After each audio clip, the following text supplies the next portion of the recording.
people overcome, he went and he showed without a shadow of a doubt why we can't overcome, why we don't succeed as many people say.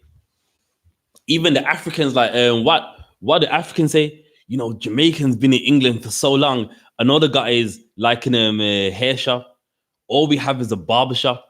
All we do is just, you know what I mean? All we have is a few restaurants. And in that lecture, you're going to understand why that is so. You are going to understand why it is that way in that lecture. You know what I mean? So we're going to get into that. So today's topic, what's that saying?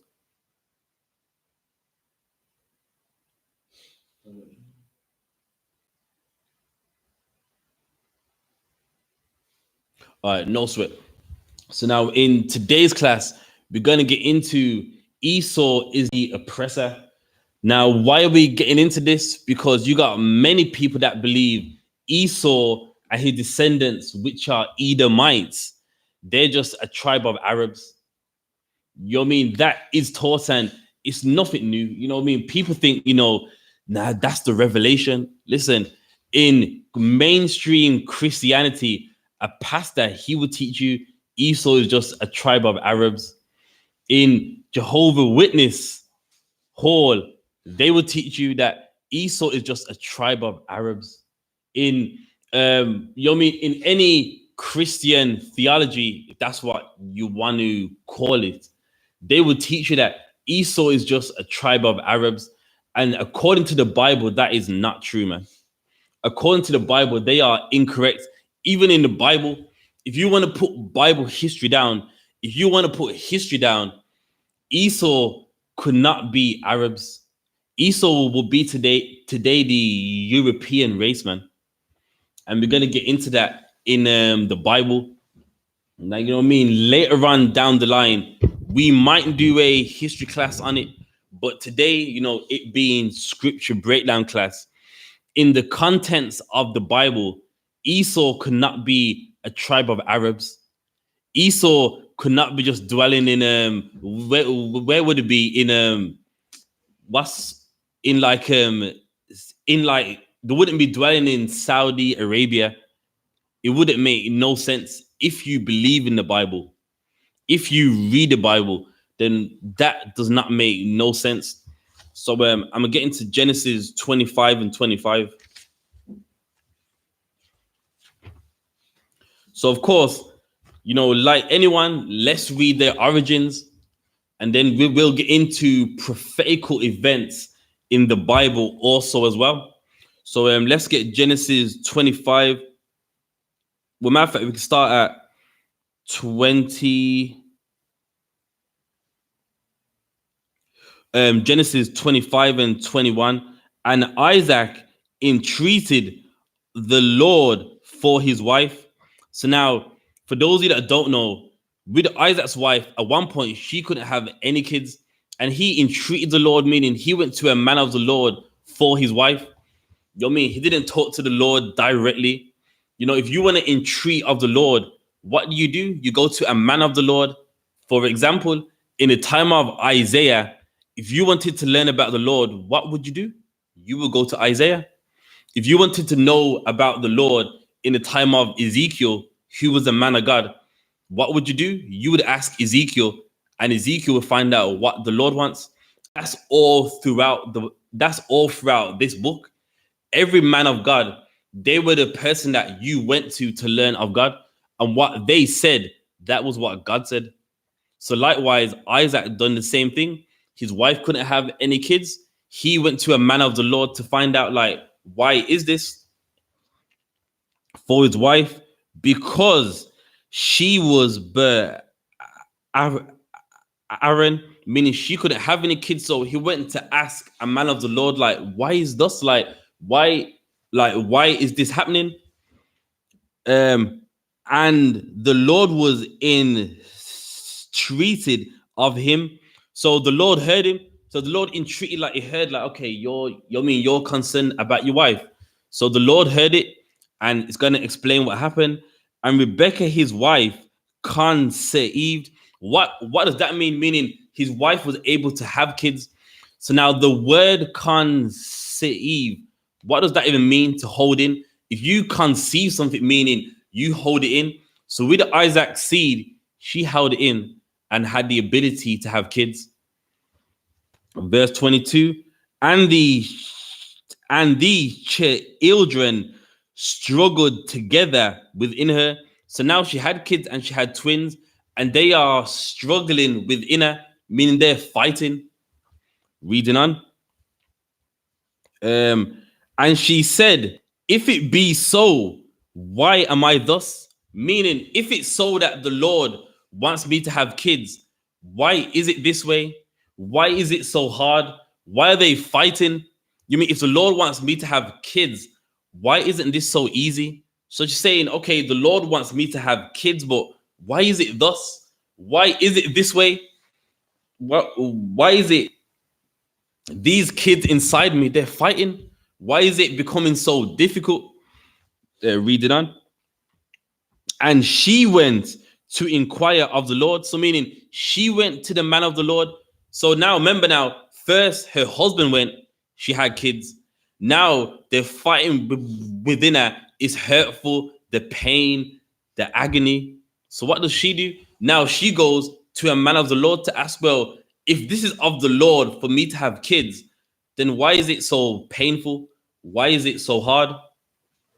Reading on, verse 23, and the Lord said unto her. So now, did the Lord say this? No, meaning the man of the Lord got the message from the Lord, and he's saying this unto Isaac's wife: 2 nations are within thy womb. So now, what is a nation? A nation is a race. Look it up. Nation translates to ethnicity, and even nationality. And those words are all synonymous words, and they mean your race. So now, unlike any other birth, this is going to give birth to 2 different races of people. Let's keep that in mind. 2 nations are in thy womb. So it's not just like you mean her sons and of one race. The Lord's saying, believe me, what comes out of you are 2 different races of people. And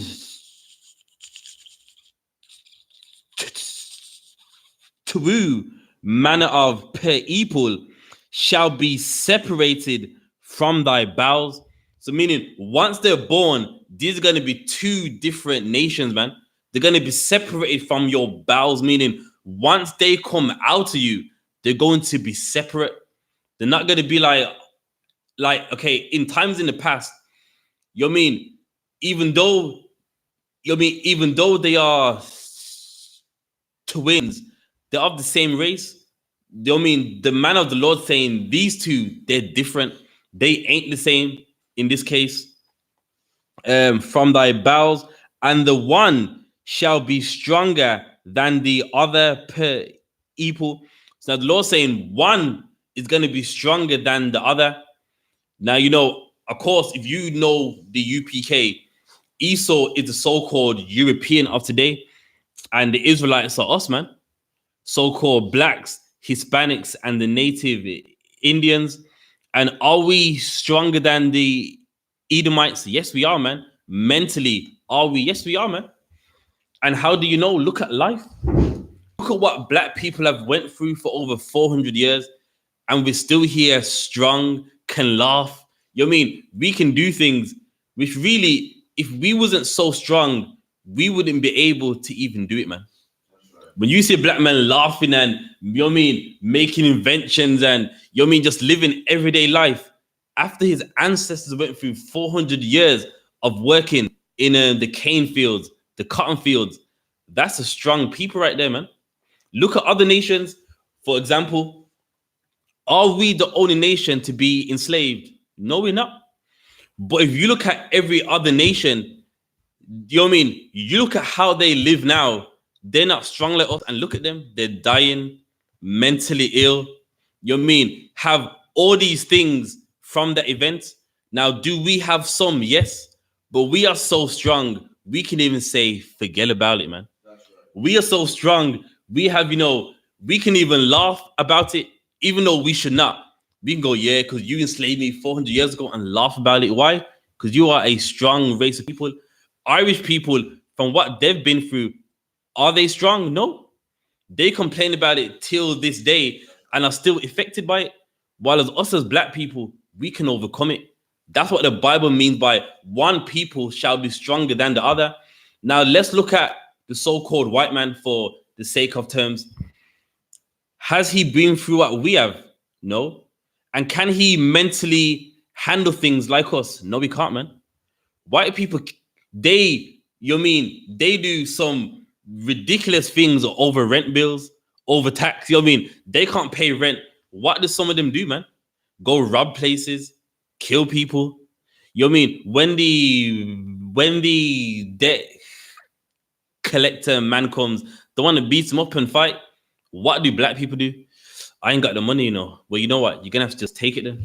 We're so strong, even when he breaks mentally, we're so strong. We're like, you know what? Just take it, man. You know what? Don't worry, man. God sees this, and you know what? I'm gonna be just fine. Why? Because you're stronger than the other.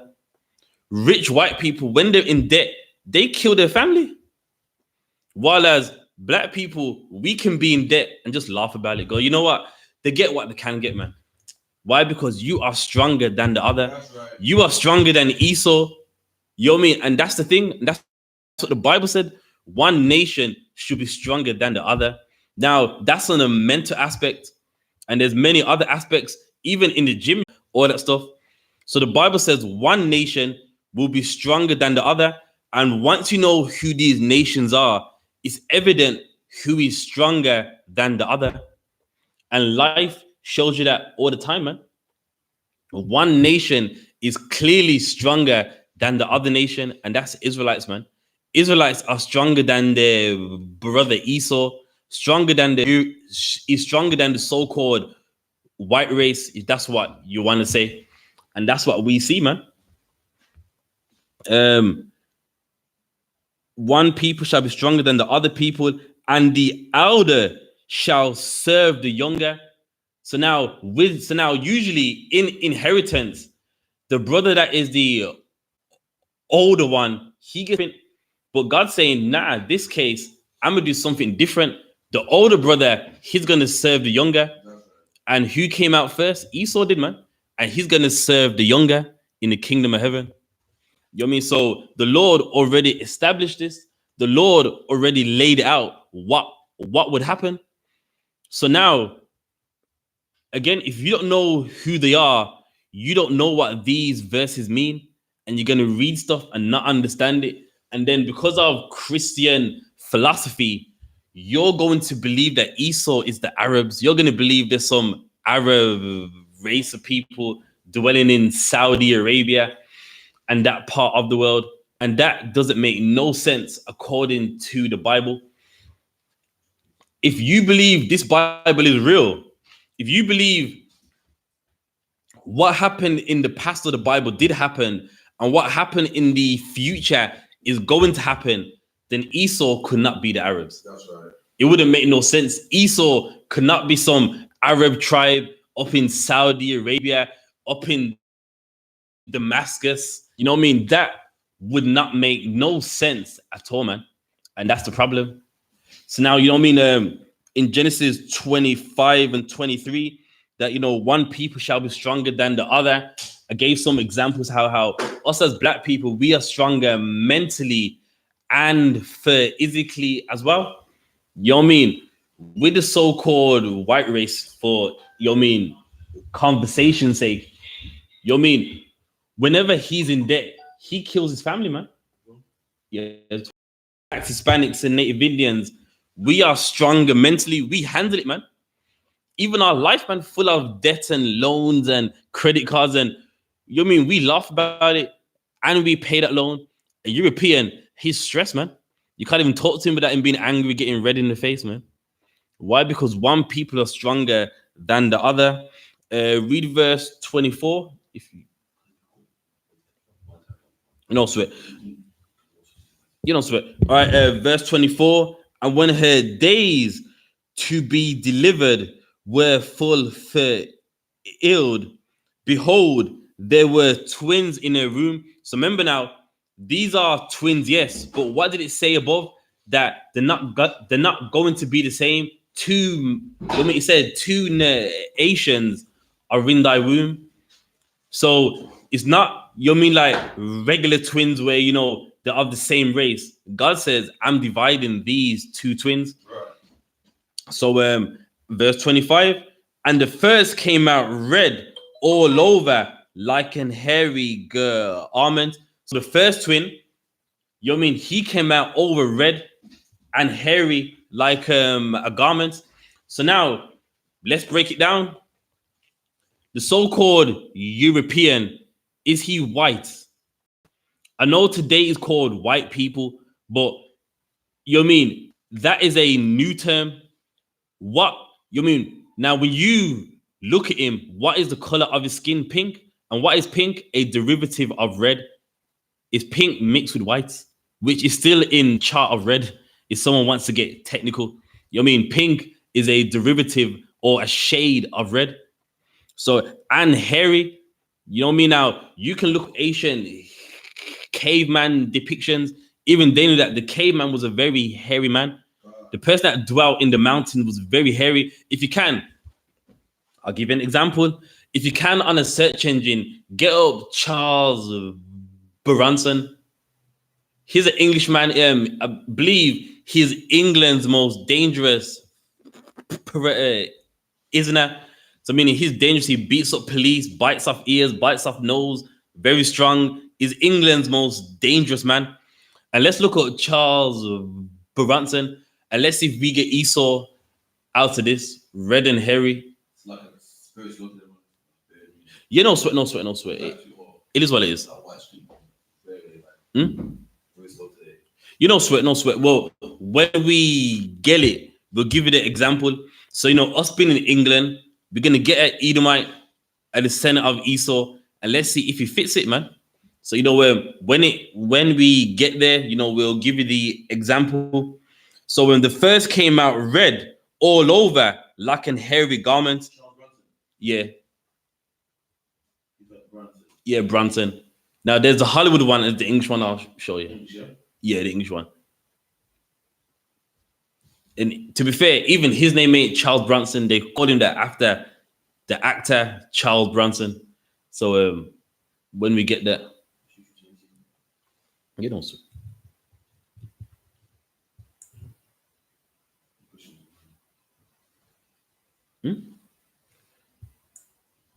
Okay. Yeah. So came out red all over like an hairy garment, and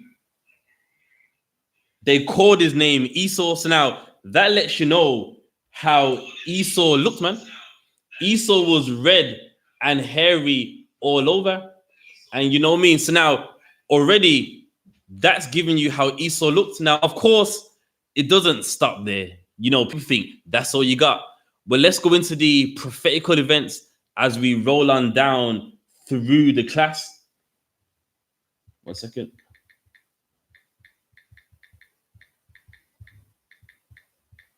Bear with me.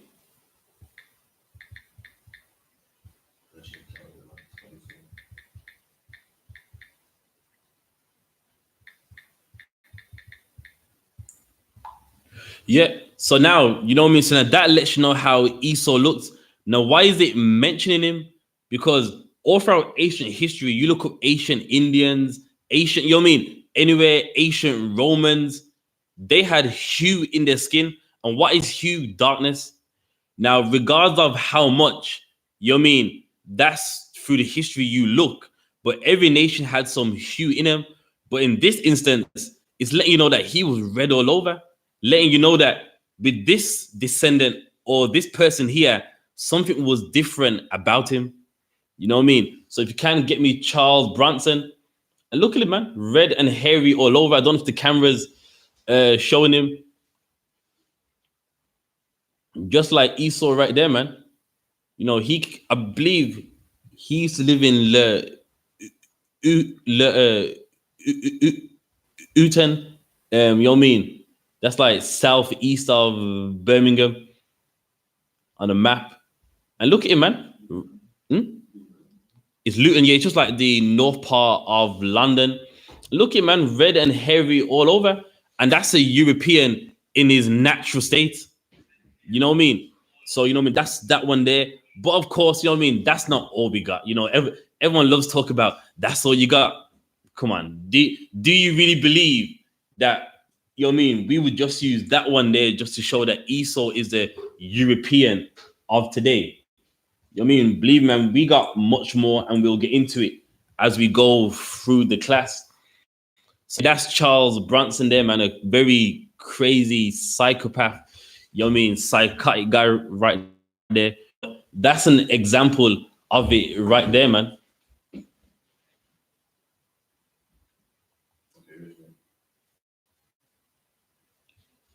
All right, no sweat. There we good. Yes, rotate in. Ain't no sweat. So from there, when you're ready, give me Second Ezra 6 and 9. So now remember now about them being born. Well, we'll read this and then we'll give you the direct link and what it means. And you know, let's see if Esau is the European according to line upon line, here a little and there a little. If we believe in the Bible, then you know, then what? Then basically, what's the problem? If we believe in the Bible, what's the issue? So let's read on in Genesis 24, red 25. The first came out red all over, hair like a garment, and they call his name Esau. Yeah, read on. And the first came out red all over, like a hairy garment, and they called his name Esau. Read on. And after that came his brother out, and his hand took hold of Esau's heel. So there's now, as Esau came out first with Jacob, he was holding on his heel, meaning even in the womb, they was wrestling that much. Even when the first one came out, the other ones were holding on to him.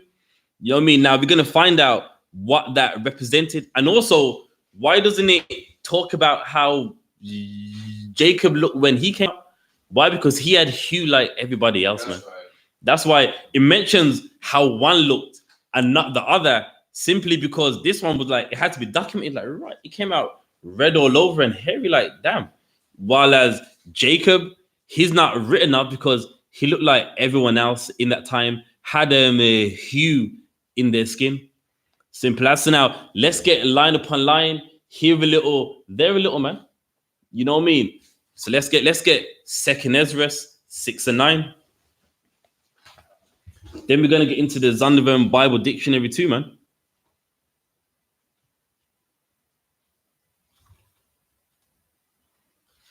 Second Ezra 6 and 9. We're about to start off a little bit. 1 second. 8. Verse 8. All right, no, you know, sweat. Second Ezra 6 and 8. And he said unto me, from Abraham unto Isaac, when Jacob and Esau were born. So now have in mind, we read in Genesis 25 when they were born. Now he's even letting Ezra know something about this birth, what it represented, what it means. So we read the account. Now we're reading a prophetical event using the birth as an analogy. Jacob and Esau, a direct link, line upon line, here a little, there a little. Read on. Were born of him. We're born of him. Read on. Jacob's hand held first the heel of Esau. So now remember, in Genesis 25 and 26, he held him. You know what I mean? So first, as Esau came out, it was Jacob that held onto him, saying the same thing what we read in the book of Genesis. Read on. For Esau is the end of the world. Whoa, what is Esau? For Esau is the end of the world. So Esau would be ruling in the end of the world, man. Now, you know what I mean? Everyone knows this. We're living in the last days. In Christianity, even Christians say to you, we're living in the last days, the time of revelations. That's their favorite sentence. And it says Esau is the end of the world. I mean, Esau is ruling in the end of the world. Now, let me ask you a question. If Arabs are Esau, are Arabs ruling in the last days? Is Saudi Arabia ruling in the last days? It doesn't make no sense. So here's the problem. Is the Bible true or your understanding of the Bible wrong? Which one is it? And 9 times out of 10, your understanding of the Bible, that's wrong, man. Your Christian pastor, this weirdo G.K. Walker, I don't even care too much how to even pronounce your name. You don't know the Bible, man. Because the Bible says Esau will be ruling in the end of the world. And Arabs ain't ruling in the end of the world. Arabs don't rule nothing, man. That's right. From my understanding in history, Arabs get robbed for the oil by America, man. Arabs get robbed for the oil by England. So, you know what I mean? How is Arabia ruling, man? If according to their understanding, it doesn't make no sense. Read that one more time. For Esau is the end of the world. What did the Bible say? For Esau is the end of the world. And there, man, we read Genesis 25, and now the prophet Ezra, he's getting the breakdown of what the holding on the heel means, man. And he's saying, while it represents his Esau would rule the end of the world. Read on. And Jacob is the beginning of that which followeth. There, so once Esau's rule ends, Jacob rules. And when does Jacob rule? In the kingdom of heaven, man. Right. When do the Israelites rule? In the kingdom of heaven. Right. So everyone knows, you know what I mean, Christ returns, stops this kingdom, and the Israelites have the kingdom of heaven. So who's ruling in the last days? Is it Arabs? Is it people of Saudi Arabia and Damascus? And no, it's not. And anyone with a brain in their head knows, well, Arabs don't rule the earth. Arabs ain't ruling the earth in these last days, man. But who does? Europeans, man. Right. England rules the earth in the last days. America rules the earth in the last days. Spain, France, Germany, they rule the earth in the last days. And what nation are they? Edomites. Right. They are descendants of Esau, red and hairy, like the Bible says, and ruling the earth in the last days, like the Bible says. Now, that's not hard, man. That's not rocket science. If you believe the Bible's true and the Bible's accurate, the Bible's right, then it's clear who is ruling in the last days, and it's Esau, man. It ain't Arabs. Arabs don't run nothing. Arabs beg America. Arabs beg Russia. Arabs beg these countries for support. So they're not ruling nothing. That's right. That don't make no sense. But here's the problem. There's a people that would rather you believe that Esau is the Arabs. And then we're gonna get into the Zondervan Bible Dictionary on Esau as well, man. The Arabs in Israelites cases that they're the Arabs. That's right. So what we're gonna do out of the Zondervan Bible Dictionary, we're gonna get the Ishmaelites, and we're gonna find out who they are. Then we're gonna get into Esau too, man, and find out, you know what I mean, what even scholars know about Esau. So, you know what I mean, we're going to get into all that. Why? Because there's this lie that's been taught for hundreds of years that Esau is Arabs. And if you believe in the contents of the Bible, that doesn't make no sense. You know what I mean? While people laugh at us, we should be laughing at you, man. You know what I mean? You're saying that Arabs, well, how are they ruling in the end of the world? Arabs beg other, you know what I mean? Arabs beg everyone else for help. So you can't rule and you're begging for help. It doesn't make no sense. Read that for me. Bible Dictionary, Ishmaelites. So now, in the Bible Dictionary, we've gone to Ishmaelites. Read on. God.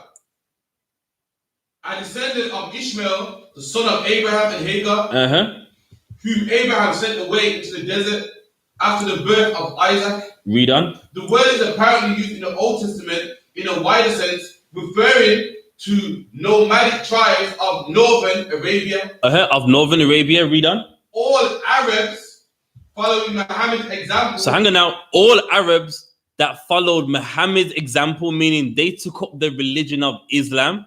Read on. Claim descent from Ishmael. They did what? Claim descent from Ishmael. The Arabs did what? Claim descent from Ishmael. So Arabs know they're Ishmaelites. God. So how are they Esau, man? You know, it beats me. You know, so if Arabs know who they descend from, who are you to go know they're Edomites? Edomites are just Arabs. Well, no, when Arabs know they are Ishmaelites. So that doesn't make no sense. But when you know the Bible and you understand the Bible, you know who Esau is.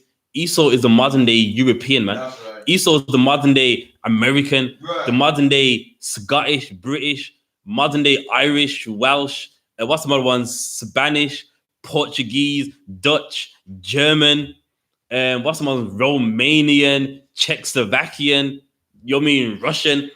That's Esau, man. So, you know what I mean? The Bible ain't contradicting itself. The Bible's saying what it's saying. Here's a problem. You don't know what it's saying. You in the Christian church, you don't know what it's saying, man. You in that Jehovah's Witness hall, you don't know what it's saying. You in that 7-day Adventist church, you don't know what it's saying, but we know what it's saying. And Esau is the white man. You know what I mean? To make it easier to understand. Read it again, 2 Ezra 6 and 9. So in Ezra 6 and 9. For Esau is the end of the world. For Esau is the end of the world, meaning Esau is going to be ruling in the end of the world, man. So now, you know what I mean? That wouldn't make sense. If you believe Esau, some Arabs, they're not ruling. So then, in that case, why are we even reading the Bible? Then that means that is false. You know what I mean? But if you do know the Bible and you know who Esau is, then the Bible is right. The Bible is true. The Bible is accurate. But if you don't know, you know, then damn, then why are you even reading the Bible? You should be like, well, you know what, forget this Bible, man, because like it said it said that the people that would be ruling in the last days, they're not ruling. They're begging America for help, begging, you know what I mean, Ukraine and Russia for help. You can't be ruling and asking for help. You know what I mean? That's not ruling. Read on. And Jacob is the beginning of that. You follow him? And then now the empire of the Israelites, that follows next, man. So you know what I mean? That's one right there. You good? You know. Let's get this one too. Genesis 25, 27. Genesis 25 and what? 27. And 27. Read on. And the boys grew, and Esau was a cunning hunter. What did the Bible say? And Esau was a cunning hunter. And Esau was a hunter, man, and not any hunter. If someone calls you a cunning hunter, meaning you're masterful at it. And don't get me wrong, I've heard this argument before. So you're telling me Israelites did not hunt for food.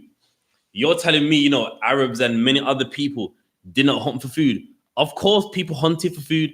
But why does the Bible single him out as a cunning hunter?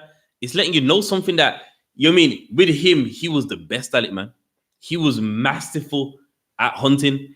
And look at Europeans today, man. They love hunting, man. You go in some of their houses, deer heads and all this stuff.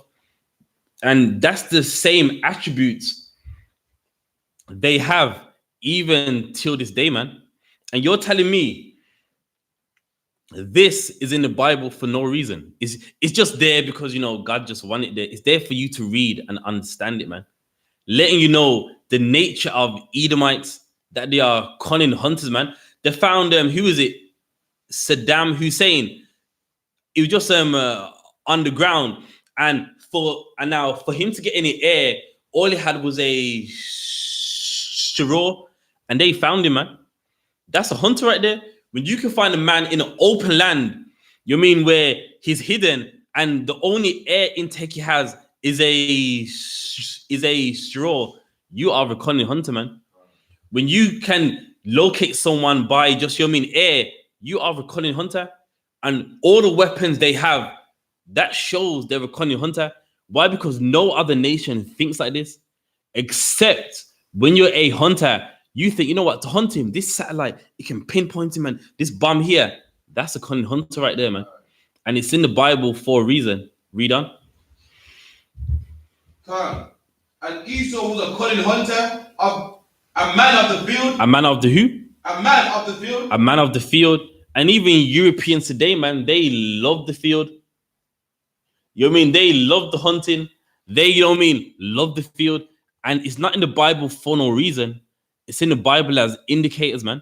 Like everything in the Bible, Deuteronomy 28, Is that not an indicator? It's an indicator for what? For you to know who the real Israelites are. Likewise with Esau, man.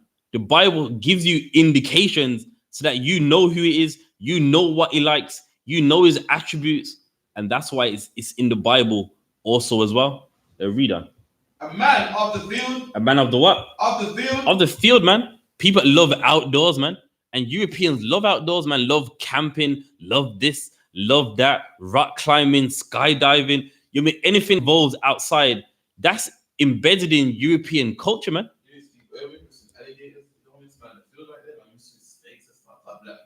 That's right, man. A man of the field. He even died from being a man of the field. That Stingray got him in his chest, man.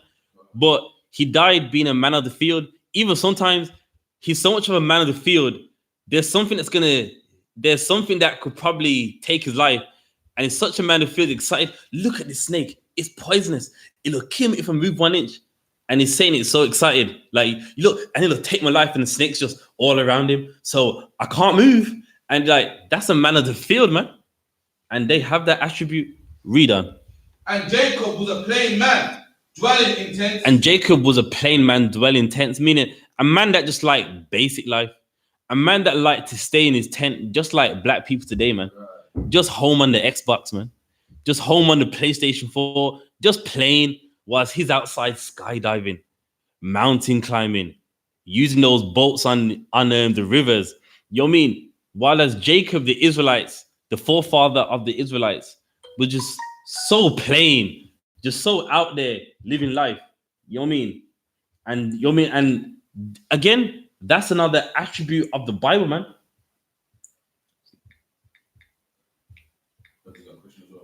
Who sorry?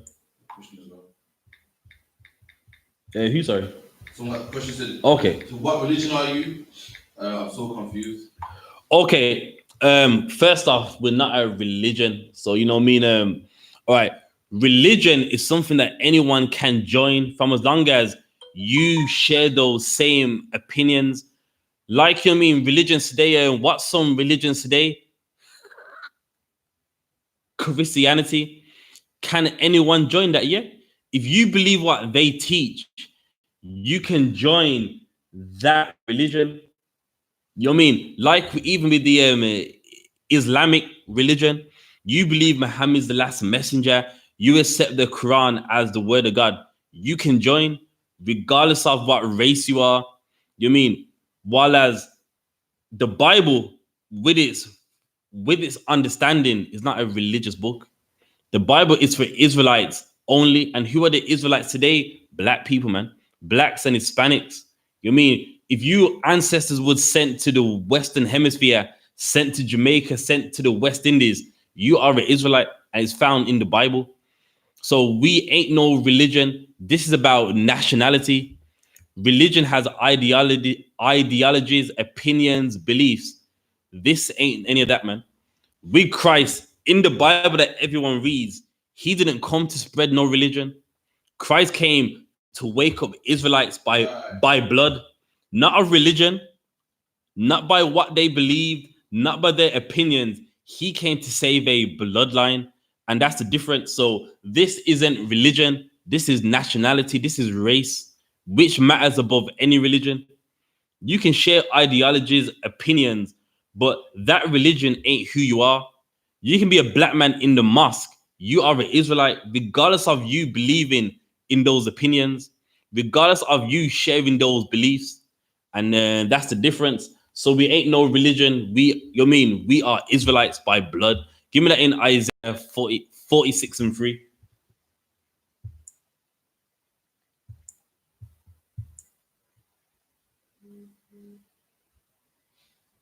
Isaiah 46:3. Hearken unto me, O house of Jacob. So now the Lord saying, hearken unto me, meaning you pay attention to me, O house of Jacob. Who's Jacob? The father of the Israelite blacks and Hispanics. Read on. And all the remnant of the house of Israel, which are born by me from the belly. No. Which share the same religion. Which are born by me from the belly. There, so to be an Israelite, you got to be one born from the belly, man. That's right. It's race, it's nationality. And your race, you are born into that race. Religion teaches you it doesn't matter who you are, where you're from. If you accept this, then you can be a part of it. That's not in the Bible. God wants Israelites born by the belly, meaning, that's your race, that's your ethnicity, that's your nationality. Read on. And carried from the womb. And you carried from the womb, man. Meaning your mom gave birth to an Israelite, man. And you can't get religion out of that. You can't get no ideology out of that. God's dealing with the Israelites by blood. They were Israelites from the mom's belly, man. So that's it on that. Where was we? 27. No. And the boys grew, and Esau was a cunning hunter, a man of the field, and Jacob was a plain man, dwelling in tents. And then now with Jacob, he was a plain man, dwelling in tents.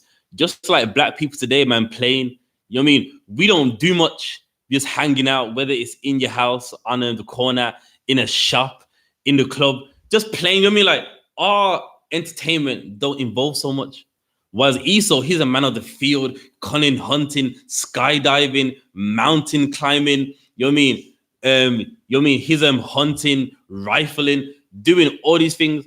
While as Jacob, his fun's playing in the club, at his house, at his friend's house, at his mom's house, at his girlfriend's house. We're playing. Got some. Even the sports, like our sports is football, snooker cards. Their sports like skiing, snow sledging, shit that you can actually die from doing. Ice hockey, like shit, stuff that you can actually harm yourself, like racing a car, like driving, racing in a car. That's dangerous, man. It's dangerous. Like, now it's normal, but even today, it shows that this man is just crazy, man. We don't do things like our fun don't require losing your life. That's right. As the officer said, even like Edomite's fun or a white man's fun, so-called, his fun is dangerous, where you could die. You drive that car faster and the wheel pops, which would happen because with the rubber, it expands when it's hot. And now with the tire, it can explode. Their fun or their entertainment involves almost death, while as our fun is plain, like what the Bible says, cards, Xbox. Or like a simple game where, not too much harm is there. Their fun, rock climbing, that's dangerous. If your support ain't holding you, you're going to take a long fall, man. You doing that, you using them, what they call those canoes down those banks. Anyhow, the water goes the wrong way, you are dying, man. You are drowning. And that's what the Bible's saying, that with Jacob, who we descend from, he was playing, and we are playing even till this day. Reader. And Isaac loved Esau because he did eat of his venison. So now with Isaac, he loved Esau. Why? Because he was hunting and he loved his venison. He loved his meat that he brought back. Read on. But Rebecca loved Jacob. So now why did Rebecca love Jacob? Why? Because she knew what the Lord said, man. That man of the Lord, she knew what he told her, that the owl is going to serve the younger. She knew that he was the child that God loved, man. He was the child that God was working with. You know what I mean? Read on. He responded. And Jacob sowed pottage, and Esau came from the field, and he was faint.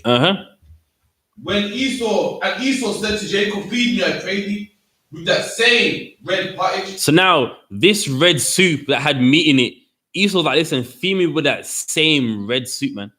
Even today, Europeans like rawish food. What did they say about so-called Benjamite food or West Indian food? That's overcooked, man. You bring some lamb to a European, that's well done, or that's overcooked. Meanwhile, he wanted that red soup right there, man, which is another attribute in the Bible of Esau, man. He likes his food raw, man. It's common sense that if you're eating something, you want it cooked inside out, man. You want it done well. He's like, listen, I don't care, man. I want that red meat right there, man. I want that red stew right there. Is that not another indicator? Is that not something that, you should know about Esau and know who does that even till this day? Like the steak, medium rare, and even blue steak.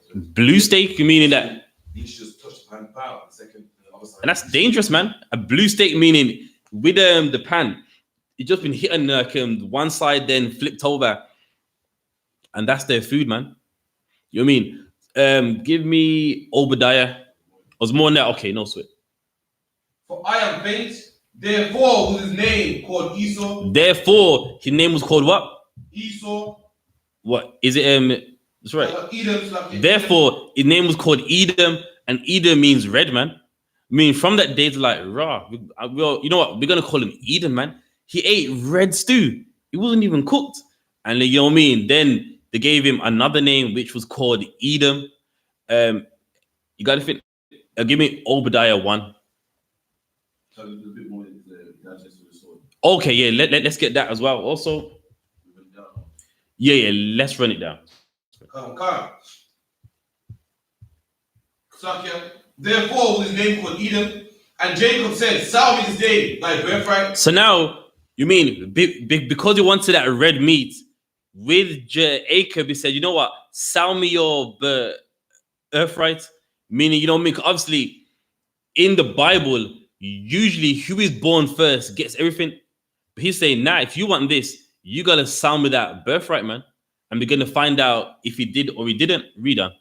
And Esau said, "Behold, I am at the point to die, and what profit shall this birthright do to me?" And look what it did, man. No honor. It's like, well, I'm gonna die. I'm hungry. What does this birthright mean to me, man? Do you know what he was meant to do? Die with the birthright, man. You know what I mean? But so dishonorable. He's like, you know what? I'm hungry. I'm faint. You know what I mean? What does a birthright mean to me? So dishonorable. You're meant to die with the birthright, man. And he did it, man. He's like, you know what? Listen, I'm hungry. I'm so faint. I feel like I'm about to die. Just, you know what? Whatever. You can have it. And that's like Europeans even till this day, man. So huggish. You gave up a birthright over some meat. Meat, the birthright, meat, the birthright. Me personally, I know what I would do. But you know what I mean? And that's like them today, man. So huggish, just, you know what I mean? They give up anything just to get something. Read on. And Jacob said, "Swear to me this day." And he swore unto him, and he sold his birthright unto Jacob. And he sold it, man. So he sold it. So have in mind, as we read on, he sold it. But let me give you some insight. Jacob's mom already knew. But the thing is, he does not know. And he still has the birthright, like what the man of the Lord said, that with the younger, he's going to get it. Jacob got it. And guess what? Jacob's mom already knew that he was meant to get it. So meaning, it was meant to be that, you mean, with Esau, he wasn't meant to have it anyway. Read on.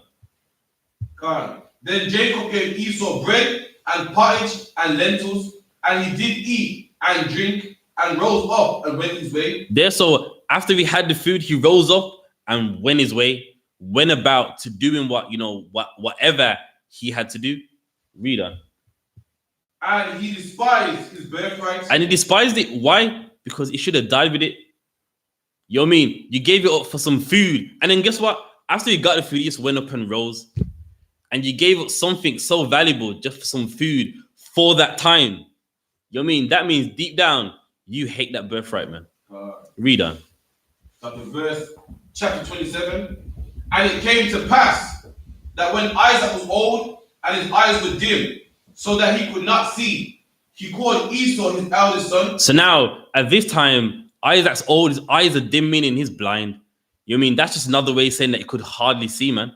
So as time got on, Isaac got old. And of course, what does he want to do? He wants to pass on the inheritance and the blessings that he has. But Isaac doesn't know that Esau sold his birthright. Right.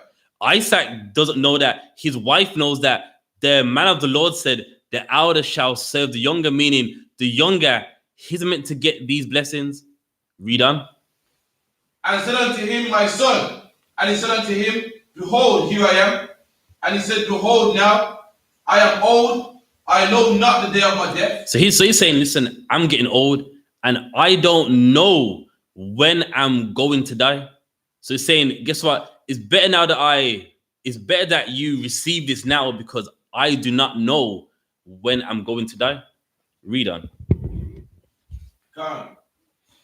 Now therefore take, I pray thee, thy weapons, thy quiver and thy bow, and go out into the field and take me some venison, and make me savor meat, such as I love, and bring it to me that I may eat. Read on. And my soul may bless thee before I die. So hang on, we got there's something wrong here.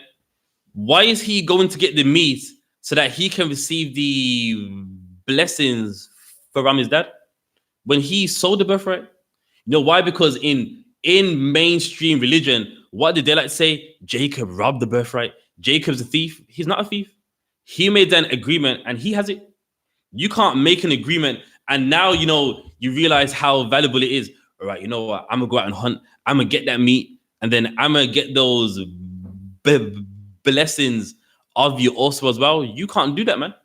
What should have Esau done, man? Should have said, you know what, father? I sold the birthright.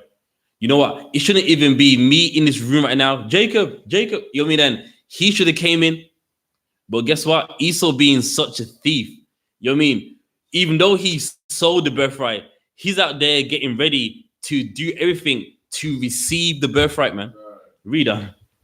And Rebekah heard when Isaac spake to Esau his son, and Esau went to the field to hunt for the venison and read on. And Rebekah spake to her son Jacob, saying, behold, I heard thy father speak to Esau thy brother, bring me venison and make me savor meat. So now his mom heard. Now remember, his mom, she was told by the man of the Lord that the elder shall serve the younger. So she knows that Esau can't receive this. Why? Because the man of the Lord said what is meant to happen. So now, of course, she heard what her husband said. She's like, nah, like the man of the Lord told otherwise. So Esau cannot receive this. But of course, with Jacob's mom, she doesn't know that Esau sold the birthright onto Jacob. So her using her initiative, she's like, nah, this can't happen. But little does she know that Esau already sold it. So really, Esau shouldn't even be out there hunting to get a blessing anyway, man. Read on. And bless thee before the Lord before my death.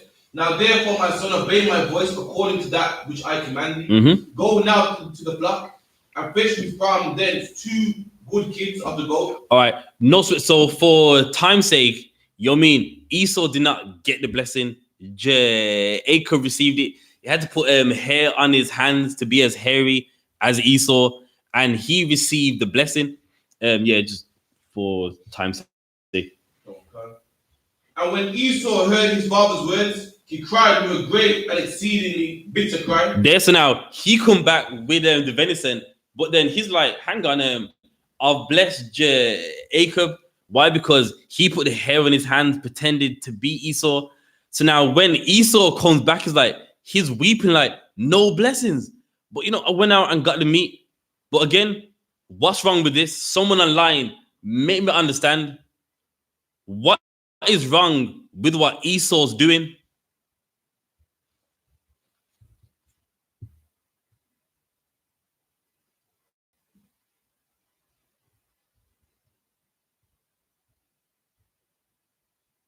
What is wrong with what Esau is doing?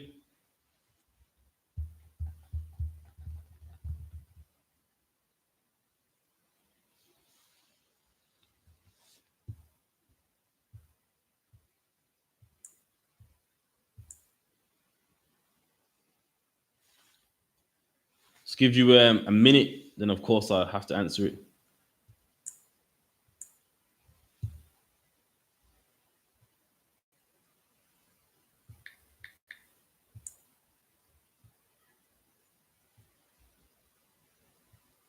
Is it unlawful to eat venison? No, it's not. It's not unlawful to eat venison. But no, okay, for time's sake, why is he weeping? He sold his birthright. So that means you sold the birthright, and now when you don't receive it, you're weeping. So he's sorrowful, like, no, right? I ain't got no birthright when you sold it anyway. So why are you crying for? You can't sell something and then want it afterwards. But read on. And said unto his father, bless me, even also, O my father. So he's like, well, okay, then now that Jacob has the blessing, bless me also, father, meaning surely there's something you can bless me with, man. Read on. Verse 38.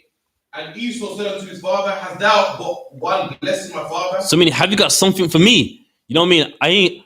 I ain't got what he believes he was meant to get, but surely there's one blessing. Surely there's something I can receive. Read on. Bless me even also, O my father. And Esau lifted up his voice and wept.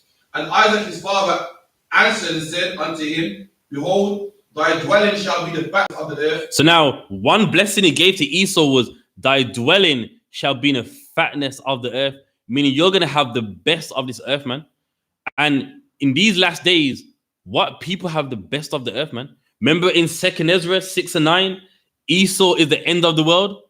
So what people have the fatness of the earth, what people conquered America, man, and have the fatness of the earth, the White House, the Pentagon, all these famous places, Europeans do, man.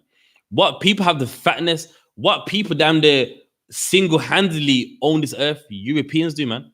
And it said Esau will have the fatness of the earth, man. Read on. And the dew of heaven from above. And the dew of heaven, meaning all the best of the earth, meaning all of it's just coming down on you, man. And who has that? Esau does, man. Who has it in these last days? Europeans do, man. They got all the diamonds, all the gold. They got kids working in West Africa doing what? Digging gold and diamonds for them, man. They have the blessings of the earth, man. Read on. And by the sword shall thou live. What did the Bible say? And by the sword shall thou live. And with Esau, he will live by the sword. And what nation historically has lived by the sword? Europeans have, man. Europeans have lived by the sword. Greeks, Romans, the British Empire, Americans, Russians, Ukrainians. They live by sword, man. They live by war, man. The Romans, Edomites, live by the sword. All their empires, all their land they had, how did they get it? By the sword, man. The Greeks, by the sword.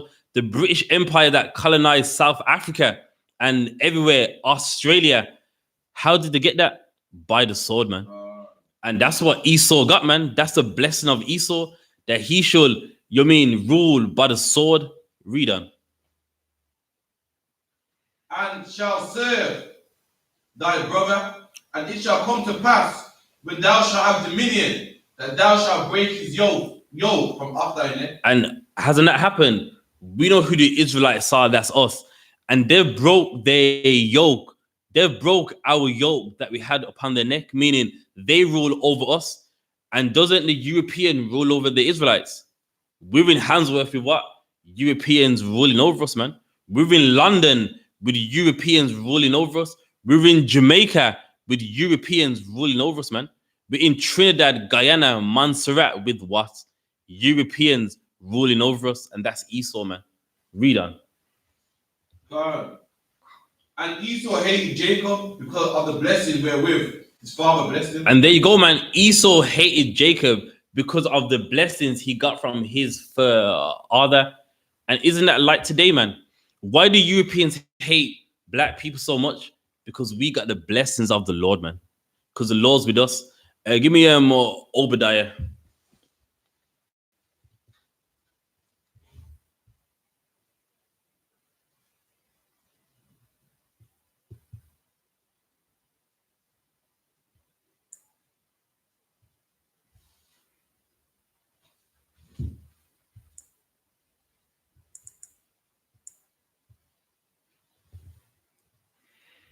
And then we're going to get the Zondervan Bible Dictionary as a reference as well. Obadiah 1. Yeah, start from 1. Obadiah 1 and 1. The vision of Obadiah, thus says the Lord, from God concerning Edom. So now, make no mistake now, in the book of Obadiah, it's concerning Edom, meaning everything is talking about the Edomites. So so now Obadiah 1 sets the scene, and it's talking about the Edomites. Read on.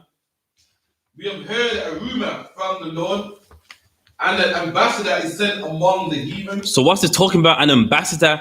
When the so-called Israelis got Jerusalem, who's that ambassador? What's his name? Gamal Manasseh.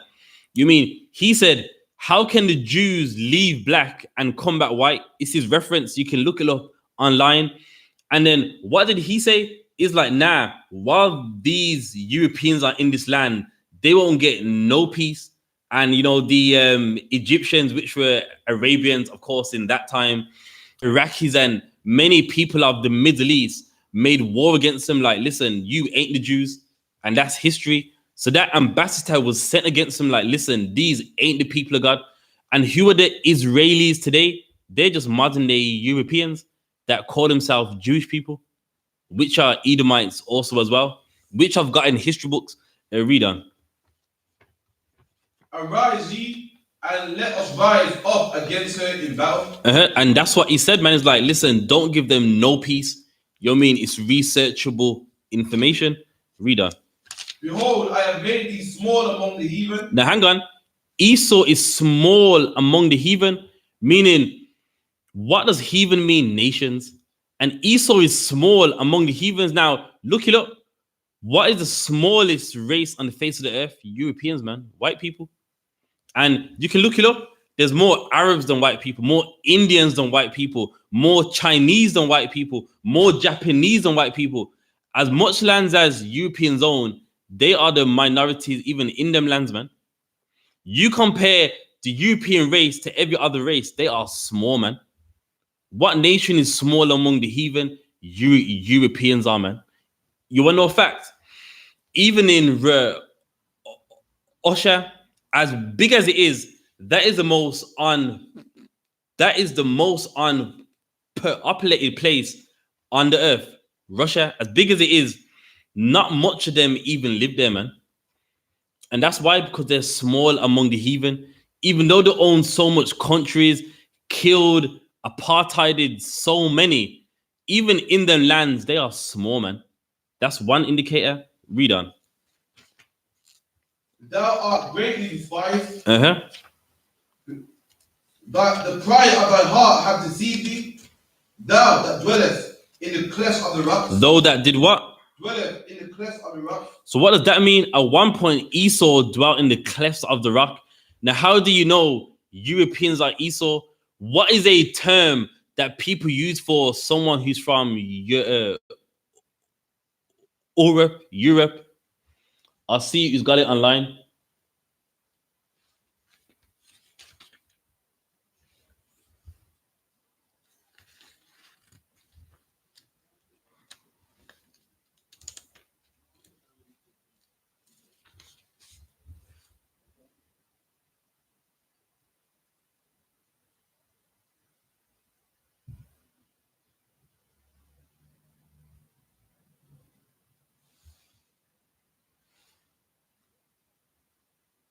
It says they dwelt in the clefts of the rock. So what would be another name for them which people use today?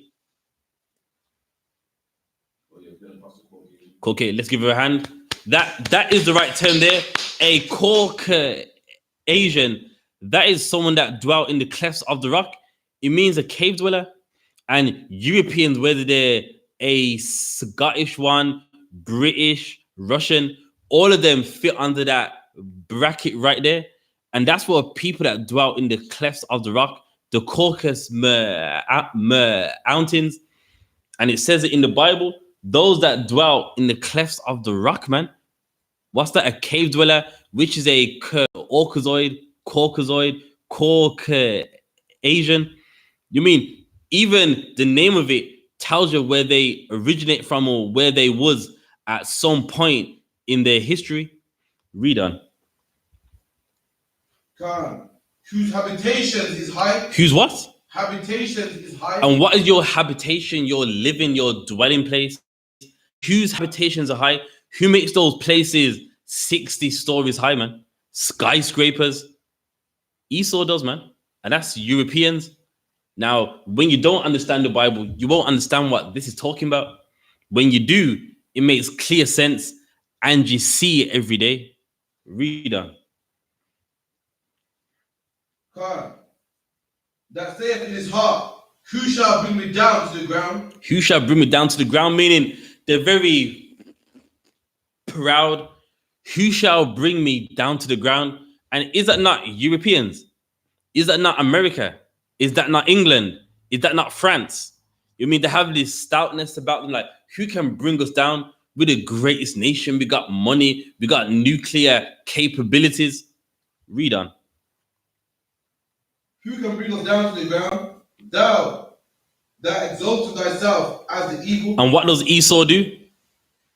Though thou exaltest thyself as the eagle. And Esau, all throughout history, look at Rome, look at Spain, France. At some point in their history, they exalted themselves as the eagle, meaning in their flag, when you exalt yourself, when you lift yourself up, they use the eagle, man. That's what Esau did. And look at Rome, they used the eagle, man. And America, they used the eagle. And the Bible, remember, Obadiah said concerning Esau, and this is what Esau does even till this day. Now, let me ask you a question. Do Arabs exalt themselves as the eagle? No, they don't. On the Saudi Arabia flag, an eagle ain't even there, man. Right. Nowhere in Arab history has like their symbolism even been an eagle. But when you find out who Esau is, that they're the European of today. Look at Rome, Spain, America, ancient France. They've always used the eagle in some form of upliftment in a flag or something. Read on. And though thou set thy nest among the stars. And Esau does what? Set thy nest among the stars. So what does it mean to set your nest among the stars? Meaning, where are the stars at in space? And you got a nest among there. You got somewhere to stay there. They're out there in space right now, man, setting their nest among the stars. But let's get to some for time's sake. Give me 1 and 10. Verse 10. For thy violence against thy brother Jacob. So now, for thy violence against who? Thy brother Jacob. Against thy brother Jacob. So now, let me ask you a question. If Obadiah is talking about Esau, if you believe Esau is the Arabians, then how does this verse even make sense? If you know we are the Israelites, where's the violence against the Israelites, Jacob? Like, where does that even fit in? Where does that even make sense? I can wait. So remember, it's talking about Esau in the last days. So whenever Arabs been violent onto Israelites in these last days, so much that the Lord showed it to Obadiah to write it down. I can wait. Now, here's the thing. If you know who Esau is, for the violence against us, now it makes sense, man. Mark Duggan was violence against Jacob, man. Rashawn Charles was in violence against Israelites, man. Black people being sold to the Western Hemisphere and enslaved for 400 years. That's the violence. You know me, the Arab violence, man. I can wait. Yes, Arabs enslave Africans in the Sudan and they sent them to Zanzibar and Madagascar and all that. But the Bible's talking about Israelites. And what nation of people have been the most violent unto Jacob? Europeans have, man. Esau, the European race. And that's how you know Esau ain't the Arabs. It wouldn't even make sense. You know what I mean? Someone's got to break that down. And they never do, man. Any more on that? For thy violence against thy brother Jacob, shame shall cover thee. What did the Bible say? Shame shall cover thee. And keep that in mind. Shame, meaning for the violence they did, they would be ashamed. And what are Europeans ashamed of? Slavery, man. You mentioned that. That was in the past. Why are we talking about it? That was in the past. How long are you gonna how long are you going to care about it? How long are you gonna always talk about that, man? Why? Because shame is on them. So how would this be talking about Arabs? What shame has Arabs got, man? Break it down to me. I want to wait, man. You know what I mean? We got under half an hour. You break it down to me, man. You make me understand. But when you know who Esau is, that shame is slavery, man. And they hate it. You know what I mean? You mention slavery, what happens? They get red in the face. They get all defensive. I didn't do this. That was in the past. Why are we talking about this? Well, I'm talking about slavery like how you talk about World War I, man. I'm talking about slavery like how you talk about English history. but for thy violence, shame would be upon him. Read on.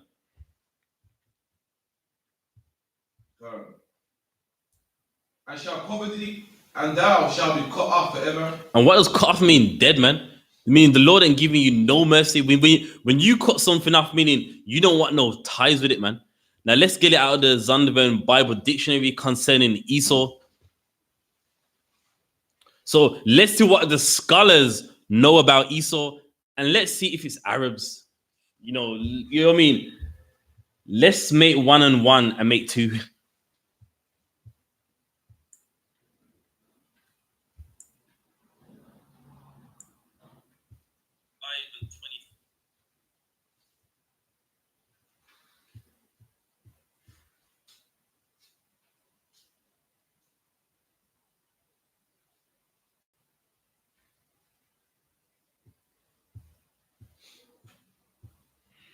Right, so out of the Zondervan Bible Dictionary, if it's Esau or it's Edom, one of the two.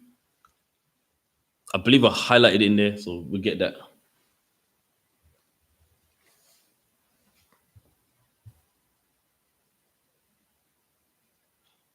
Edom figures prominently in prophetic scriptures. All right, so now make no mistake now.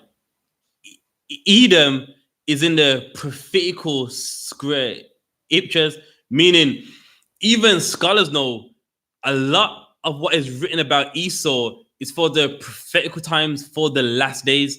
So even they know what you read in Obadiah, what you read in Ezekiel, what you read in Isaiah is for the prophetical times. Because I've seen this argument.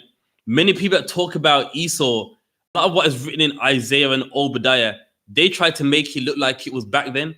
When even scholars know a lot of what is written about Esau is for prophetical times, meaning it wasn't written for that time. So what Obadiah writ wasn't for his time. What Isaiah writ about Esau, it wasn't for Isaiah's time. What Ezekiel writ about Esau, it was for that time while he was alive. Read on.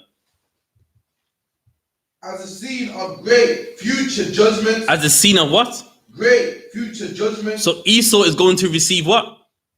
Great future judgment. So Esau is going to get judged, not in that time, in the future. So, you know what I mean? I've seen this argument when Obadiah, you know what I mean? You know what I mean? Like, you are exalted as the eagle, just means in that time, they were very rich. It's not saying that, man. And even scholars know future judgments, meaning what is written about Esau is for the future. So you can't read Obadiah and try and make it look like, well, that was back then. You know what I mean? In the Zondervan Bible Dictionary, 80 people put this book together, and all 80 of them knew that Esau, what is written about him is for the future. Read on. She is the only neighbor of the Israelites who are not given any promise or mercy from God. So now they're the only people that won't get nothing from God, no mercy from God, man. No mercy, meaning when God's destroying Esau, they're getting no mercy. Read on. Doesn't that? So now in the Bible, they're the only people that are going to get destroyed and no mercy of God. And if you look in the Zondervan Bible Dictionary, for that verse, they use Obadiah 1 and 10. And they know that to be cut off forever means you're getting no mercy from God. And why are they getting this? For the violence against Jacob. So think about it. What people deserve to receive no mercy from God for their violence against Jacob? Make me understand it. Is it Arabs? You know what now? The Arabs are going to get destroyed and not get anything from God for their violence against Jacob? Or is it someone else? That's right, YAHANNA, that's payback, man.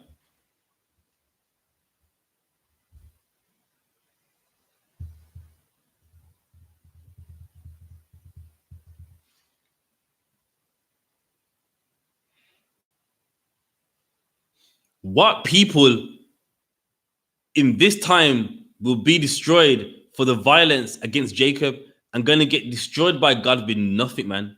No mercy. For the violence against Jacob, and we know who Jacob is. Jacob's the Israelites, blacks, and Hispanics.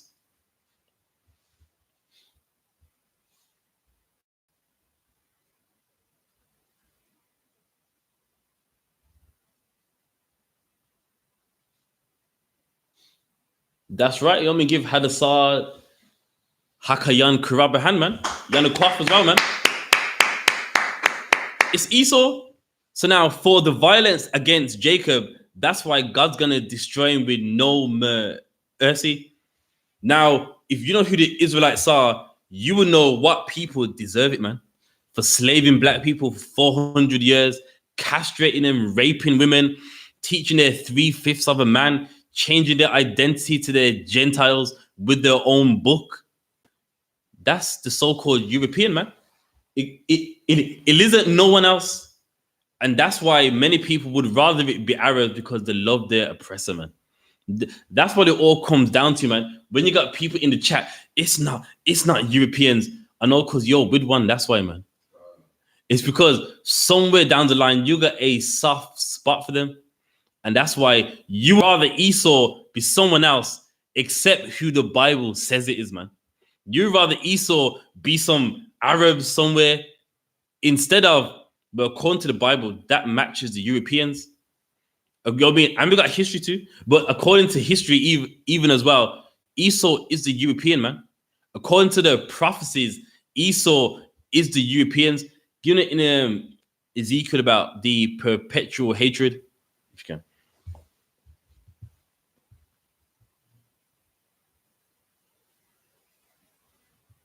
You know, according to the Bible, it can only be one race of people, man.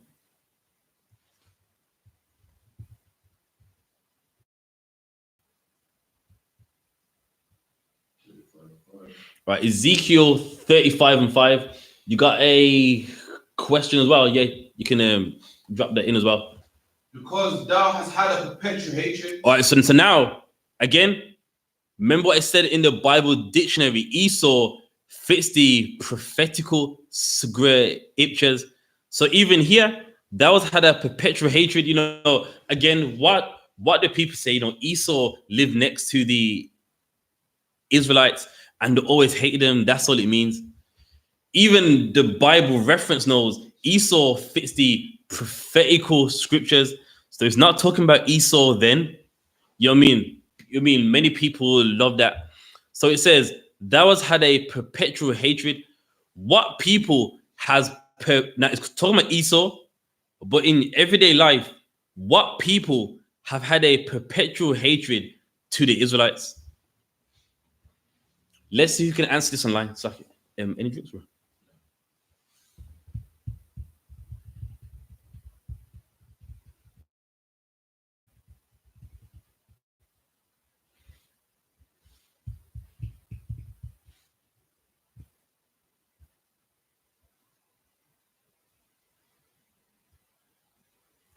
Yes, I'm referring to Esau as the European Caucasian. Yeah.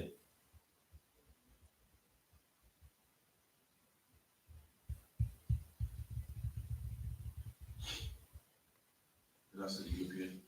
That's the European. That's right.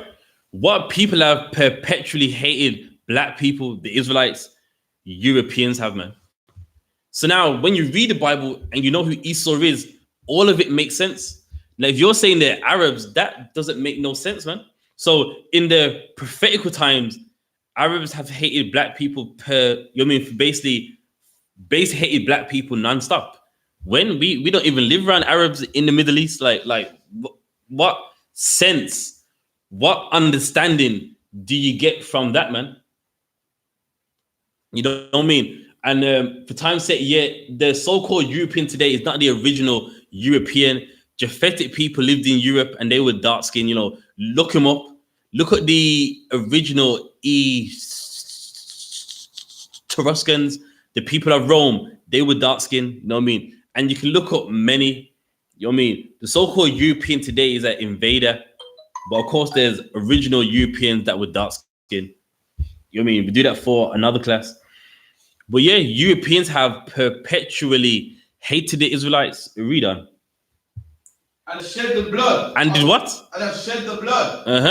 Of the children of Israel. And Esau shed the blood of the children of Israel, man. When did they do that? In slavery, man. In Jamaica, in the West Indies, in America, man. Killing black people for jokes, man. Killing black people. You mean, you know what some of them would do? They will hunt a black person, bring the family like it was a game, man. Shed the blood of the children of Israel. And who did that? Europeans did it. Not Arabs. You got to show me some history on that. But they perpetually, meaning non-stop, did that, man.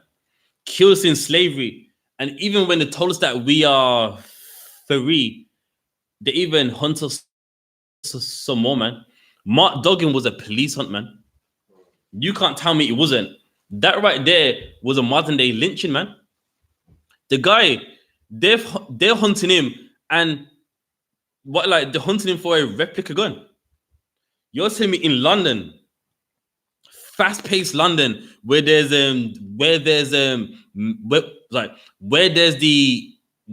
people selling drugs in mass amounts, Ukrainians, Turks, the Russians.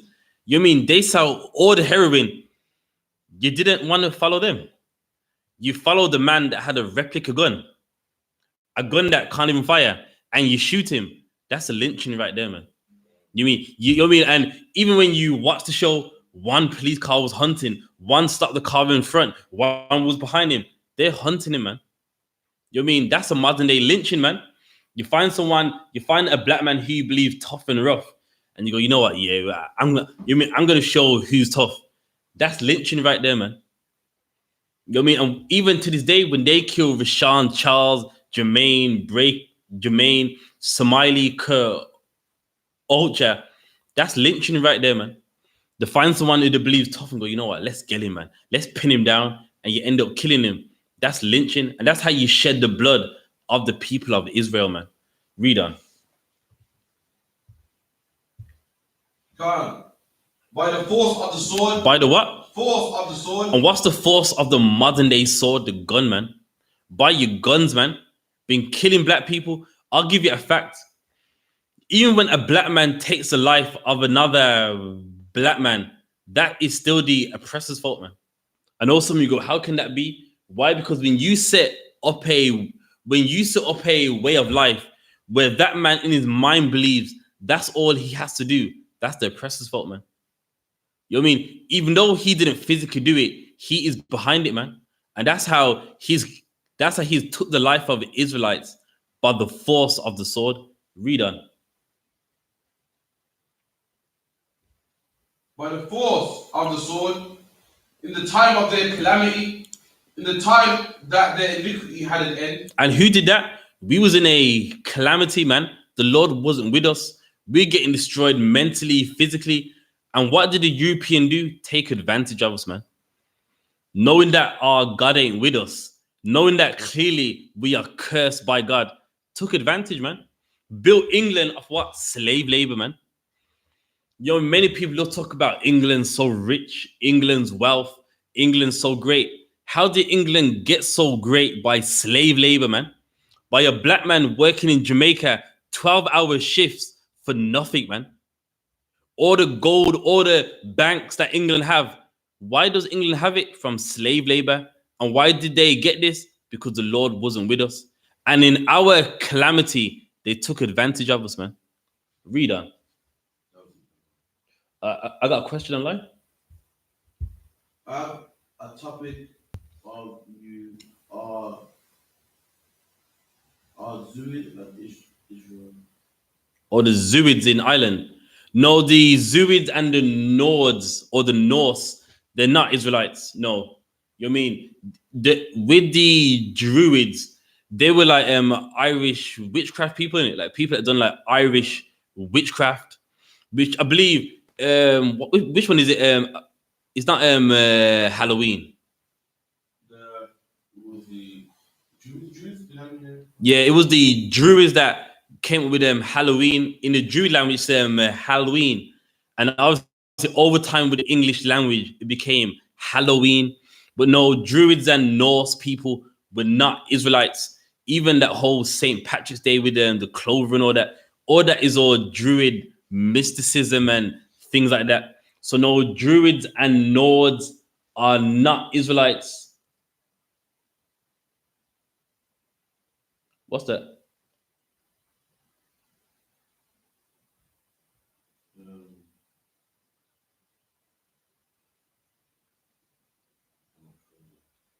All right, I don't understand this last part. Do you want to like rephrase that or anything?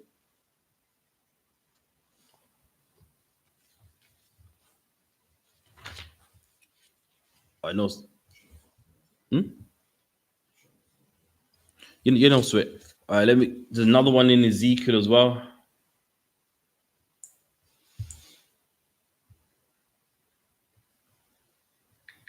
Bear me, there's one in particular I want. Bear me.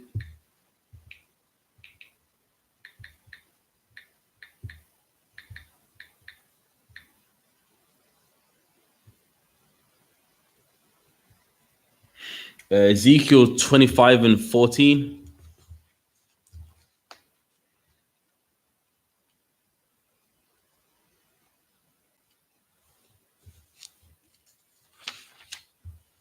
Ezekiel 25, and I will lay vengeance upon Edom by the hand of my people, Israel. So now, when did this happen? You mean many people love to talk about a lot of what is written about Edom or Esau was back then. So when did Israel lay their hands on Esau? When did this happen? It's going to happen when Christ returns, man. That's when it's going to happen. But you mean up until then, we don't lay a hand upon nobody, man. We just teach this Bible, fix blacks, Hispanics, and Native Indians. You mean wake them up, tell them who they are, and you mean do everything that the Lord wants us to do. And they shall do in Edom according to mine anger and to my fury. So now, remember now, Esau, they're going to get wrath from the Lord with no mercy. And when is this happening? When Israel wakes up, man. And the Lord's going to make Israelites do it. And when did this happen? So are we going to do this to Arabs? You mean, according to all the Lord's anger, what have Arabs done, man? Yeah, we know Arabs serve a false god, and but according to the Bible, who deserves this anger, man? You mean, if you know who the Israelites are, what people deserve this anger? Who is Esau that they deserve this anger? Europeans do, man. The European race deserve it, and that's what the Bible is talking about, man. That's what the Bible is going into, that Europeans are Edomites, Europeans are Esau, but because of religion, they would rather you accept that Esau are Arabs. They'd rather you believe Esau is something else, man. And that's the problem. You know what I mean? They don't understand the Bible. Give me Baruch 3 and 36.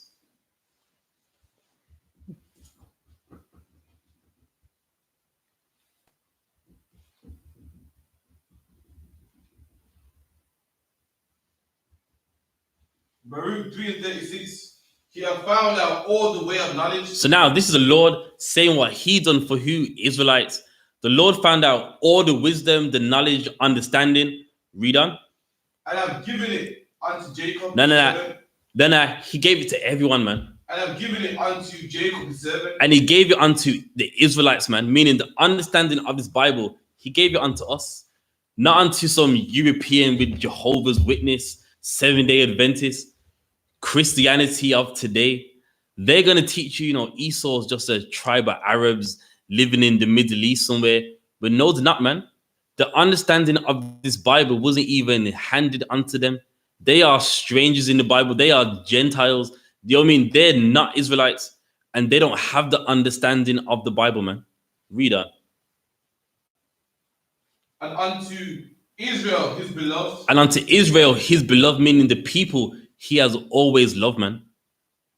And that's us, man. That ain't no one else. We have the understanding. They don't, man. Give me Matthew 13 and 15.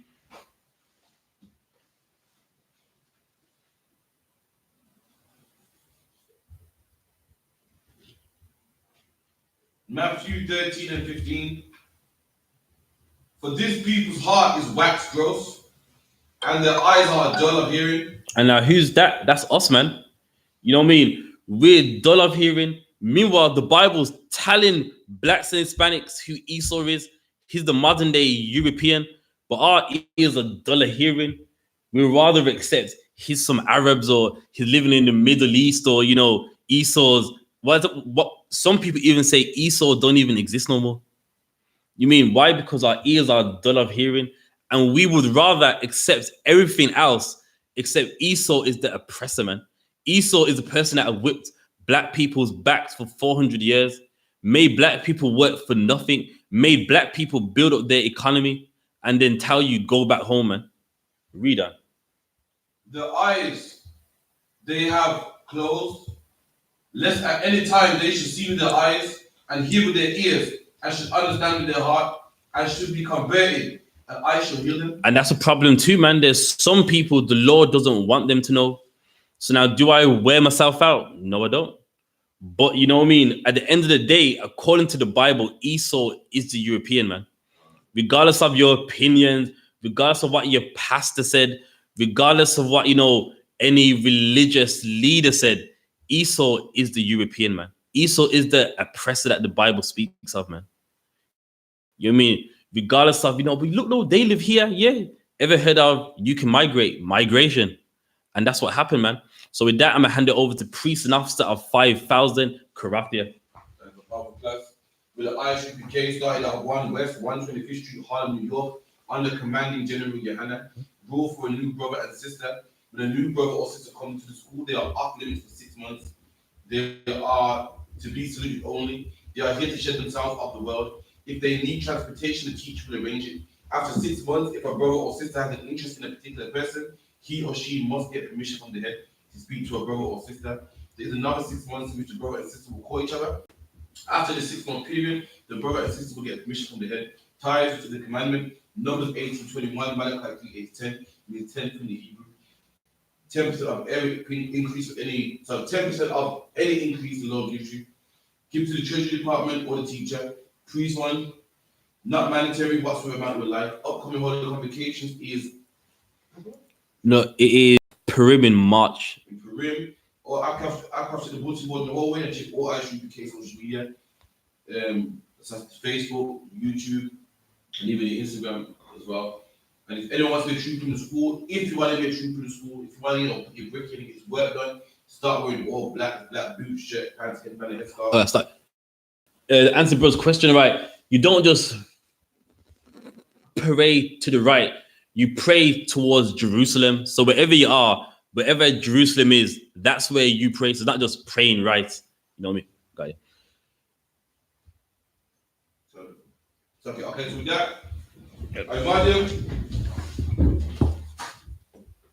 And the Lord's Prayer, Abanawa, Shabbat Shemayim, Kodash, Hayah, Shamka, Yahweh, Malakavka, Taba'ah, Ratazaka, Hayah, Aisha, Ba'aratazah, Kawah, Hayah, Bashmayim, the Falanawa, the Cow, Yawam, Wasalaknawa, Kabawafnawa, Kasalaknawa, Kabawafnawa, Wala'ah, Tabaya'aynawa, Banasaya 1, Abor, Hawashainawa, Mayan, Right, Kaya, Lakab, Hamalakwa, Waha'ala, Wahafapara, I will love you, Amen. And in the English, Our Father, which art in heaven, hallowed be thy name. Thy kingdom come. Thy will be done. In earth as it is in heaven. Give us this day our daily bread. And forgive us our debts as we forgive our debtors. And lead us not into temptation, but deliver us from evil. For thine is the kingdom, and the power, and the glory, forever. So be. With that, on the one speak to the teacher, Beneficial, I man Shabbat, I man him, Barak, Yahweh Ba'Shem, Yahweh Shai Barakatah, Yahweh Ba'Shem, Yahweh Shai Barakatah, Yajamata, And class dismissed.